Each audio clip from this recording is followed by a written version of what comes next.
என்ன காரணம், எதனால ஒரு சில ராசிக்காரர்கள் வந்து திருப்பதி கோவில்களுக்கு போக கூடாதுன்னு சொல்றாங்க? இன்னைக்கு ராகு வந்து கும்பத்துல இருக்காரு. அப்ப கும்ப ராசிக்காரங்க வந்து இப்போ இந்த வருடத்துல வந்து அவங்க திருப்பதி கோவிலுக்கு போறது வந்து ரொம்ப சிரமத்தை ஏற்படுத்தி கொடுக்கும். கூட அங்க சனியும் செவ்வாயும் சம்பந்தம் ஏற்படும் போது விபத்துகள் போல பாதிப்புகளையும் ஏற்படுத்தி கொடுக்கும். எந்தெந்த ராசிக்காரர்கள் போகணும் போகக்கூடாது அப்படின்றது குறிப்பிட முடியும்? அந்த மாதிரி ஒரு இறைவன் எந்த சாஸ்திரத்திலையும் எழுதி வைக்கல. ஆனா இப்போ வந்து பாத்தீங்கன்னா ஒருத்தருக்கு நேரம் சரியில்லை அப்படின்னா அவங்களோட இணையறவங்களுக்கும் அதே பாதிப்பு இருக்கும். அந்த தசாநாதனுக்கு பகை ஏற்படக்கூடிய ராகுவோ கேதுவோ பாதகாதிபதியோ இல்ல அசுபர்களோ தொடர்பு ஏற்படும் போது போனால் அந்த நாள் அசம்பாவிதத்தை சந்திப்பாங்க. ஒரு ஜாதகத்துல புதன் ராகு, புதன் கேது, புதன் சனி, புதன் செவ்வாய் இதெல்லாம் இருந்துச்சுன்னா நண்பர்களோட செல்லும் போது பிரச்சனைகள் ஃபேஸ் பண்ணுவாங்க.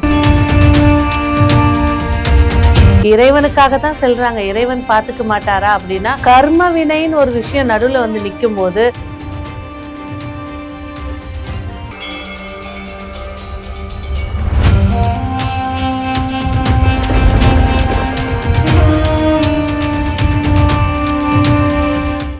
தமிழ் பக்தி நேயர்களுக்கு வணக்கம். நான் உங்கள் பிருந்தா சங்கர். இன்று நம்மோடு சிறப்பு விருந்தினராக இணைந்திருப்பது ஜோதிடர் டாக்டர் ரேவதி ராஜேஷ் கண்ணன் அவர்கள். வணக்கம் மேம். வணக்கம். எப்படி இருக்கீங்க? நல்லா இருக்கு மேம். இப்ப திருப்பதி கோவில்களுக்கு அவ்வளோ ஈஸியா மக்கள் போயிட முடியாது, அதுவும் ஒரு சில ராசிக்காரர்கள் வந்து போக முடியாது.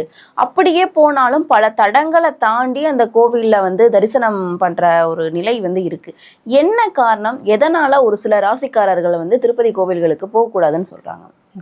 தமிழ் பக்தி நேயர்களுக்கு அன்பார்ந்த வணக்கம். அதாவது திருப்பதி கோவில் அப்படின்றது வந்து பாத்தீங்கன்னா முழுக்க சந்திர பகவானுடைய ஆதிக்கம் நிறைஞ்சது திருப்பதி கோவில்.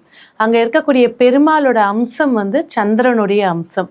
அப்போ இந்த திருப்பதி கோவிலுக்கு அப்படின்னு எடுக்கும்போது பாத்தீங்கன்னா பிறப்பு ஜாதகத்துல சந்திரனோட ராகு, சந்திரனோட கேது, சந்திரனோட பாதகாதிபதி, சந்திரனோட பாவர்கள் அசுபர்கள் சம்பந்தம் ஏற்படும் போது திருப்பதி கோவிலுக்கு அப்படின்னு போறது வந்து நிறைய தடைகளை ஏற்படுத்தி கொடுக்கும்.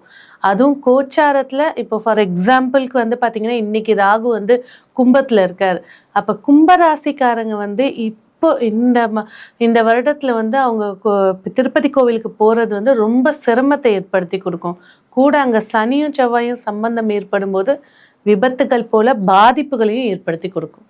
Okay ma'am. இப்போ வந்து எந்தெந்த ராசிக்காரர்கள் போகணும் போகக்கூடாது அப்படின்றது குறிப்பிட முடியுமா? கண்டிப்பா கிடையாது. இறைவனை வந்து எல்லாருக்கும் பொதுவான தெய்வம் அது.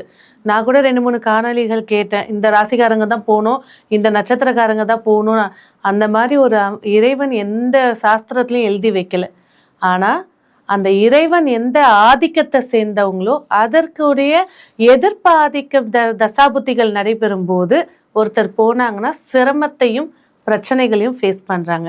அதனால்தான் கோவிலுக்கு போகும்போது நல்ல நாள் பார்ப்பாங்க, நேரங்காலம் பார்ப்பாங்க. ஏன்னா குடும்பத்தோட செல்லக்கூடிய கோவில்கள்லாம் இருக்கு. இப்போ வந்து பாத்தீங்கன்னா நிறைய குடும்பத்துல வந்து பாத்தீங்கன்னா வருஷத்துக்கு ஒரு முறை திருப்பதி போறவங்க இன்னமும் பாரம்பரியமா இருக்காங்க.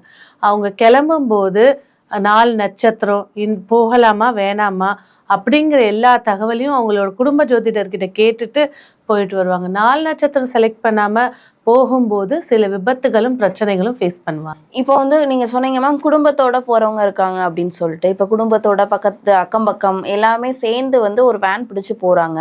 அங்க வந்து ஒருத்தர் மட்டும் போகக்கூடாது. நீங்க சொன்ன மாதிரி ராகு கேது இல்லைன்னா அந்த சந்திர பகவானுக்கு ஆப்போசிட்ல இருக்கிற அந்த மாதிரியானது ஒருத்தருக்கு வர்றது அங்க இருக்கிறவங்க எல்லாரும் சேர்ந்து பாதிக்கப்படுறாங்களே மேம். கண்டிப்பா. இப்போ என்ன சொல்லலாம், ஒரு ஸ்கூல்ல வந்து ஒரு 10 பசங்க இருக்காங்க அப்படின்னா ஒரு பையன் தவறு செய்யும் போது அந்த தவறை வந்து இந்த கிளாஸ் ரூம்ல தான் இந்த தப்பு நடந்துச்சு, அப்போ மொத்த பேரையுமே சூழ்ந்து ஏற்படுத்தி கொடுக்கும். அதே போலதான் இப்போ வந்து பாத்தீங்கன்னா ஒருத்தருக்கு நேரம் சரியில்லை அப்படின்னா அவங்களோட இணையறவங்களுக்கும் அதே பாதிப்பு இருக்கும். இப்போ ஏர்கிராஃப்ட் நடந்துச்சு, ஏரோப்ளேன்ல வந்து இறந்து போனவங்க. அப்போ அதுல இருக்கக்கூடிய எல்லாருக்குமே அந்த கிரக பாதிப்பு இருந்தனால தான் மொத்த பேர், ஒருத்தருக்கு இல்லாதனால தான் ஒருத்தர் மேலேருந்து குதிச்சு அடிபட்டு கொஞ்சம் தப்பிச்சு இருக்காருன்னு வச்சுக்கோங்க. அதே போலதான் இப்போ ஒரு கூட்டா போறாங்க அப்படின்னா அதுல இந்த கிரக ஆதிக்கம் இருக்கிறவங்க கூட தான் ஏனோ எண்ணத்தோட தான் சேரும். அந்த மாதிரி இந்த கிரக ஆதிக்கம் இந்த கிரக ஆதிக்கத்தோட சேர்ந்துதான் போவாங்க. அது போற நேரத்துல இருக்கக்கூடிய பாதிப்புகள், பிரச்சனைகள், மகிழ்ச்சிகள் எல்லாமே சமமா தான் இருக்கும். அப்போ திருப்பதி கோவிலுக்கு போனாலே நம்ம வந்து ஜாதகம் அந்த நேரம் காலம் பார்த்து தான் போகணும் அப்படின்றது கண்டிப்பா இருக்குதா மேம்? கண்டிப்பாக இருக்கு. இப்போ வந்து யாருக்காவது ராகுதசை நடக்குது அப்படின்னா நம்ம என்ன சொல்லுவோம், காளகஸ்திக்கு போங்கன்னு சொல்லுவோம். குரு தசை நடக்குதுன்னா குபேரரை போய் கும்பிடுங்கன்னு சொல்லுவோம். சந்திரன் தசை நடக்குதுன்னா திருப்பதி ஏழுமலையான போய் பாருங்க, அம்பால போய் பாருங்கன்னு சொல்லுவோம். அப்போ அந்த தசாநாதனுக்கு பகை ஏற்படக்கூடிய ராகுவோ கேதுவோ பாதகாதிபதியோ இல்ல அசுபர்களோ தொடர்பு ஏற்படும் போது போனால் அந்த நாள் அசம்பாவிதத்தை சந்திப்பாங்க. இறைவனுக்காக தான் செல்றாங்க, இறைவன் பார்த்துக்க மாட்டாரா அப்படின்னா, கர்ம வினைன்னு ஒரு விஷயம் நடுவுல வந்து நிற்கும் போது இறைவனே பார்த்துட்டு தான் இருப்பார். கண்டிப்பா மேம். இப்போ நீங்க ராகு கேது இருக்கிறவங்க வந்து போகக்கூடாதுன்னு சொல்லியிருந்தீங்க. இப்ப ராகு கேது ஒரு சிலருக்கு வந்து அந்த பிறப்பு ஜாதகத்துல இருந்தே இருக்கும். பிறப்பு ஜாதகத்துல இருந்து ஒரு குறிப்பிட்ட வருடங்கள் வரை வந்து இருக்கும்னு சொல்லுவாங்க. அந்த சமயத்திலையும் போறாங்க, ஆனா எந்த தடங்களும் இல்லாம வர்றவங்களும் இருக்காங்களே, அவங்கள நம்ம எப்படி பாக்குறது? அது கண்டிப்பா இப்ப பிறப்பு ஜாதகத்துல ராகு கேது தசை நடக்குதுன்னா அப்பான்றவங்க கூட்டிட்டு போவாங்க, குடும்ப தலைவன்றது கூட்டிட்டு போவாங்க, தாத்தா பாட்டின்றதை கூட்டிட்டு போவாங்க. இவர் தனித்து போகும்போதுதான் அந்த பிரச்சனையை ஃபேஸ் பண்ற மாதிரி இருக்கும்.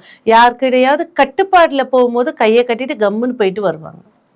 இதே மாதிரி ஃப்ரெண்ட் சர்க்கிள் கூட போனாங்க அப்படின்னா அந்த மாதிரியான சம்பவங்கள் கண்டிப்பா. நண்பர்கள் சொல்லும் போது புதனுடைய ஆதிக்கம், ஒரு ஜாதகத்துல புதன் ராகு, புதன் கேது, புதன் சனி, புதன் செவ்வாய் இதெல்லாம் இருந்துச்சுன்னா நண்பர்களோட செல்லும் போது பிரச்சனைகள் ஃபேஸ் பண்ணுவாங்க. புதன் குரு இருக்கு அப்படின்னா போற இடத்துல நல்ல ஒரு ஆசீர்வாதம் கிடைக்கும். கண்டிப்பா மேம். இப்போ ஒரு சிலர் வந்து நண்பர்களோட வந்து சாமியும் நல்லபடியாவே பார்த்துட்டு வர்றவங்களும் இருக்காங்க. அப்படி இருக்கிறவங்க வந்து இப்போ ராகு கேது எந்த இடத்துல இருக்குது அப்படின்றதெல்லாம் ஒரு சிலர் வந்து குறிப்பிட்டிருப்பாங்கல்ல, அது எப்படி மேம்? அதாவது இப்ப வந்து ஒரு பிறப்பு ஜாதகத்துல ராகு கேது தசாபுத்தியோ இல்ல ராகு கேதுவே இருக்கு, சந்திரன் ராகுவே இருக்குன்னு வச்சுக்கோங்க. அவங்க போயிட்டு வராங்க நண்பர்கள் கூட, கோச்சாரத்துல பிளானட்டரி பொசிஷன்ஸ். இப்ப நான் கும்பத்துல ராகு இருக்கு, கும்பராசிக்காரங்க போனாக்கா பிரச்சனைகளை ஃபேஸ் பண்ணுவாங்கன்னு. அதே போல மிதுனத்துல குரு பார்வை இருக்கிறதுனால யாரோட கட்டுப்பாட்டுல போறாங்களோ அது சக்சஸ் ஏற்படுத்தி கொடுக்கும். அதுதான் வந்து பாத்தீங்கன்னா பிளானட்டரி பொசிஷன் பிளஸ் டிரான்சிட் கிரகங்கள் இதோட சேர்க்கைகளும் வச்சுதான் அதாவது ஜோதிட சாஸ்திரத்துல ஒரு விதி இருக்கும். எந்த ஒரு இறைவனை பார்க்க போனாலும் செவ்வாய் சம்பந்தப்படும் போது போனா விபத்து நிச்சயம், செவ்வாய் சம்பந்தப்படும் குரு சம்பந்தப்பட்டு போகும்போது ஆசீர்வாதங்களும் நிச்சயம். கண்டிப்பா. இப்ப அதே மாதிரி நம்ம திருப்பதி சாமியை பார்க்கும்போது வந்து மேல இருக்க ஸ்தலத்தையோ கீழே இருக்க ஸ்தலத்தையோ பார்க்க கூடாது. நீங்க போனீங்க அப்படின்னா திருமலையில இருக்கக்கூடிய சாமியை மட்டும்தான் பார்த்துட்டு வரணும் அப்படின்ற மாதிரியான விஷயங்கள் சொல்றாங்களே, இதனால? அதாவது ஒரு கிரகத்தை ஒரு தெய்வத்தை வழிபாடுக்கு போறீங்க அப்படின்னா எல்லா தெய்வத்தையும் பார்த்துட்டு வரலாம். இல்லைங்க இந்த ஜாதகத்துல சந்திரன் தோஷம் இருக்கு, பெருமாளுக்கு போய் ஒரு அர்ச்சனை பண்ணி ஒரு விளக்கேத்திட்டு வான்னு சொல்றாங்க. ஒரு தோஷத்தையோ இல்ல ஒரு சாந்தி பரிகாரத்துக்கோ போறீங்கன்னா அந்த இறைவனை மட்டும்தான் பார்த்துட்டு வரணும்.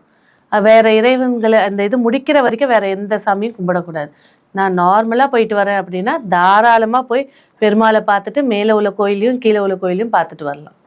கண்டிப்பா. இப்ப அதே மாதிரி திருப்பதிக்கு மட்டும் போனா மட்டும் எப்பேற்பட்டவங்களா இருந்தாலும் காத்திருந்துதான் சாமியை வந்து தரிசனம் மேற்கொள்ளக்கூடிய நிலை இருக்குது. எதனால அந்த கோவில்ல தொடர்ந்து இந்த நிலை வந்து இருக்குதுன்னு? அதுக்கு அந்த நிர்வாகத்தை தான் நீங்க கேள்வி கேட்கணும். கூட்டமா இருந்தாலும் சரி கூட்டமா இல்லைனாலும் சரி அவங்க அதுக்கான வழிபாடுகள் அதுக்கு உண்டான இடத்தெல்லாம் அமைச்சு வச்சுட்டாங்க. இருந்தா இந்த இடத்துல 1 hour இருந்துட்டு தான் போகணும் அப்படின்ற ஒரு இதை ரூலை போட்டது அந்த திருப்பதியில இருக்கக்கூடிய தர்மஸ்தானம் அவங்க கிட்டதான் நீங்க இந்த. ஏன்னா இந்த விஷயங்கள் வந்து காலம் காலமா இருந்துட்டு இருக்கு. ஏன்னா இது வந்து எத்தனையோ வருடங்களுக்கு முன்னாடி வந்து அந்த கிடோன் அப்படின்ற இடத்துல வந்து நம்ம தங்கி இருந்து அதற்கப்புறம் தான் சாமி பார்க்கக்கூடிய நிலை இருக்குதுல்ல, அதனாலதான் அந்த கொஸ்டின். நான்லாம் சின்ன வயசுல எங்க அப்பா எல்லாம் கூட்டிட்டு போகும்போது இந்த குடோன் அதெல்லாம் எதுவுமே கிடையாது.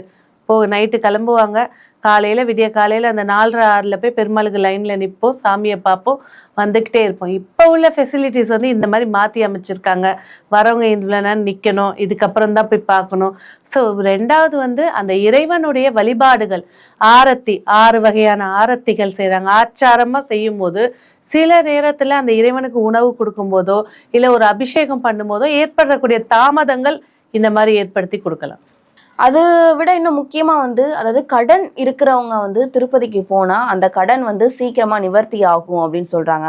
ஆனா அந்த சாமி இப்போ திருப்பதியில இருக்கக்கூடிய சாமி வந்து இன்னுமே வந்து வட்டி மட்டுமே கட்டிக்கிட்டு இருக்கக்கூடிய நிலையில தான் திருமலையில இருக்கிற சாமி இருக்கிறதா வந்து சொல்றாங்க. எப்படி அந்த சாமி அப்படி இருக்கும்போது நம்மளுடைய கடன் அங்க போனா நிவர்த்தி ஆகும்னு சொல்றாங்களே, அது எப்படி சாத்தியமா? இப்போ ஒரு கடன்காரர் இருக்காங்க, ஒருத்தர் கடன்லேருந்து மீண்டு நல்ல வசதி நிலைமையில இருக்காங்க. அப்போ கடன்காரங்களை பார்க்கும்போது அந்த வலி அவருக்கு தெரியுமா தெரியாதா? தெரியும்ல. அதே போலதான் எந்த இறைவனை நீங்க கும்பிட போறீங்களோ, இப்ப சிவனை போய் வழிபாடு பண்றீங்க அப்படின்னா, சிவனுக்கு ஆணுக்கு பிறந்த ஆண்மகன் அப்படிங்கிறது முருகர். அப்ப சிவனையோ முருகரையோ கும்பிட்டா வாரிசு கிடைக்கும். மகாலட்சுமின்ற போது செல்வத்துக்கு அதிபதி, மகாலட்சுமியை கும்பிட்டா செல்வம் கிடைக்கும். அதே போலதான் சந்திரன் சொல்லக்கூடிய ஆதிக்கம். நவகிரகத்துல 9 கிரகங்கள்ல சந்திரன் கேது கடனுக்கான கிரகங்கள். அப்ப இந்த இடத்துல இறைவன் இன்னமும் தன்னுடைய கடனை கட்டிட்டு இருக்கும்போது ஒருத்தருடைய கடனுடைய சுமையோட வலி என்ன அப்படின்றது அந்த இறைவனுக்கு தெரியும். அங்க இருக்கக்கூடிய ஆற்றலுக்கு அது அதிகமதியா இருக்கும். அப்ப அங்க போய் ஒரு மனிதன் வந்து மனசார நம்பிக்கையோட, நிறைய பேர் வந்து நான் போயிட்டேன் சாமியை பார்த்துட்டு எனக்கு ஒன்றும் கிடைக்கல இந்த மாதிரிலாம் பேசுறவங்க இருக்காங்க. ஒரு விஷயத்த தொட்டா நம்பிக்கையோட போய் அந்த இறைவன் முன்னாடி நிற்கும் போது கிடைக்கக்கூடிய காட்சி 1 செகண்டா கூட இருக்கட்டும், அந்த 1 செகண்ட்ல நீங்க காணக்கூடிய காட்சியில கேட்கக்கூடிய வரங்கள். நிறைய பேர் வந்து கோவில்ல போயிட்டு இந்த கடை அந்த கடை லிஸ்ட் கொடுத்துட்டு இருப்பாங்க. நீங்க ஃபர்ஸ்ட் கோவிலுக்குள்ள காலை வச்சிட்டாலே அந்த இறைவனுக்கு தெரியும் நீங்க எதுக்காக வந்திருக்கீங்கன்னு. அப்போ அந்த இறைவனை பார்க்கும்போது மனசார கையெடுத்து கும்பிடுங்க, கண்ணை முடிக்காதீங்க, கையெடுத்து கும்பிடுங்க. கண்டிப்பாக உங்க கடனுக்கு உண்டான வழிகளை ஏற்படுத்தி கொடுப்பாரு. உடனே பெருமாளே வந்து காசு கொடுப்பாரா அப்படின்னு மட்டும் கிண்டல் பண்ணிடாதீங்க. உங்களுக்கான பாதையில இருக்கக்கூடிய தடைகளை விலக்கி எப்படி விளக்கணும், அதை என்ன செய்யணும்ன்ற சோர்சஸ் வந்து உங்களோட அறிவு மூலியமா தெரிவிப்பாரு. கண்டிப்பா மேம். இப்ப எந்த ஒரு கோவிலுக்கு போனாலுமே சாமி கும்பிட்டுட்டு ஒரு நிமிடம் வந்து உட்காந்து எந்திரிச்சு தான் வரணும் அப்படின்னு நம்ம மூத்தவர்கள்லாம் சொல்லுவாங்க. ஆனா திருப்பதிக்கு சென்றால் மட்டும் அந்த பிரகாரத்துக்குள்ள நம்மளால உட்காரவே முடியாது. ஏன் அப்படின்னா மக்களுடைய கூட்டம் வந்து அங்க அதிக அளவுல இருக்குன்றது ஒரு முக்கியமான காரணமா இருக்கு. இருந்தாலும் வெளியில வந்ததற்கு பின்பு அந்த இடத்துல வெயிலோ மழையோ எதுவா இருந்தாலும் அந்த இடத்துல வந்து ஒரு நிமிஷம் உட்கார்ந்து கும்பிடணும்னு சொல்றாங்களே, அது வெளியில உட்கார்றது சரிதானா? கண்டிப்பா. அதாவது இறைவனுடைய ஆற்றல்களை நம்ம உடம்புல ஏத்திக்கிட்டோம், அந்த ஆற்றலை வந்து சீர்படுத்திக்கணும் அப்படிங்கிறதுக்கு தான் உட்கார்றது. ஒரு சிலர் சொல்லுவாங்க சிவன் கோயில போய் விபூதி எதையாவது எடுத்துட்டு வந்துட்டாக்கா பிரச்சனையை கொடுத்துரும், எல்லாத்தையும் தட்டிட்டு அங்க இருக்கக்கூடிய சட்டநாதர்ல வந்து சொடக்கல்ல கையை தட்டிட்டு வருவாங்க. பெருமாள் கோயில போனா உட்காரக்கூடாது, எல்லாத்தையும் பெருமாளே என்னென்னமோ ரூமர்ஸ் இருக்கு, என்னென்னமோ நம்பிக்கைகள் இருக்கு. ஆனா நாம் இறைவனை பார்த்து கிடைக்கக்கூடிய ஆற்றல், அதுதான் வந்து நிறைய பேர் அந்த ஆற்றலை கிரகிக்க முடியாம தான் சாமி ஆடுறது, தெரிஞ்சுக்க அதை சீர்படுத்திக்க தெரியாத முறைதான். அதனாலதான் ஃபர்ஸ்ட் போய் இறைவனை பார்க்குறோம், ஃபர்ஸ்ட் கொடிமரத்தை நமஸ்காரம் பண்றோம், அங்க இருக்கக்கூடிய விநாயகர் மூல பெருமாளை கும்பிடுறோம், அடுத்ததான் முருகர் இருப்பாரு, அடுத்து போய் இறைவனை பார்த்து வழிபாடு பண்ணிட்டு இறைவனை அந்த கோவிலை வலம்புறமாக, வலது சைடு பிரெயின் ஆக்டிவேட் ஆகணும், அதனால வலம்புறமாக சுத்தி வந்து அந்த பிரகாரத்துல உட்காரும் போது அந்த எனர்ஜி வந்து நம்ம உடம்புக்கு வந்து சீர்படுத்தி ஒரு ஃப்ளோவை ஏற்படுத்தி கொடுக்கும். அதுக்கு தான் கோவிலுக்கு போனீங்கன்னா கண்டிப்பா ஒரு 48 நிமிஷம் இல்ல ஒரு 2 மணி நேரம் அந்த இடத்துல உட்கார சொல்றாங்க. இப்ப உள்ள நடைமுறைக்கு போனோமா, இறைவனுக்கு ஒரு ஹாய் மெசேஜ் அமிச்சோமா, முடிஞ்சிச்சுன்னு கடகடன்னு கிளம்பி அட்டண்டன்ஸ் போட்டுட்டு கிளம்புற மாதிரி கிளம்புறாங்க. அந்த காலம் இல்லை, ஒரு 30 வருஷத்துக்கு முன்னாடிலாம் வந்து நாங்கள் கோவிலுக்கு போகிறோம் அப்படின்னு சொல்லும் போதே சாப்பாடு கட்டிக்குவாங்க, எல்லாம் எடுத்துக்குவாங்க, தண்ணி பாட்டில்லாம் எடுத்துக்குவாங்க, உள்ளே போய் கோவிலுக்கு போய் சாமியை பார்த்துட்டு அங்கேயே ஒரு 1/2 மணி நேரம் 1 மணி நேரம் உட்காந்து பேசிட்டு அதுக்கப்புறம் தான் வருவாங்க. இதுதான் இருந்துட்டு இருந்துச்சு. இப்போ உள்ள நடைமுறைக்கு போகிறோம் பார்க்குறோம், எவ்வளோ சீக்கிரம் முடிக்க முடியும், அடுத்த கோயில் எந்த போகலாம், வந்திருக்க டூரை எப்படி என்ஜாய் பண்ணுறது, இப்படி தான் வராங்க. கண்டிப்பா மேம். இப்ப திருப்பதிக்கு செல்லக்கூடிய மக்களுக்கு இருக்கக்கூடிய பல்வேறு சந்தேகங்களை வந்து தீர்த்த நன்றி. நன்றி.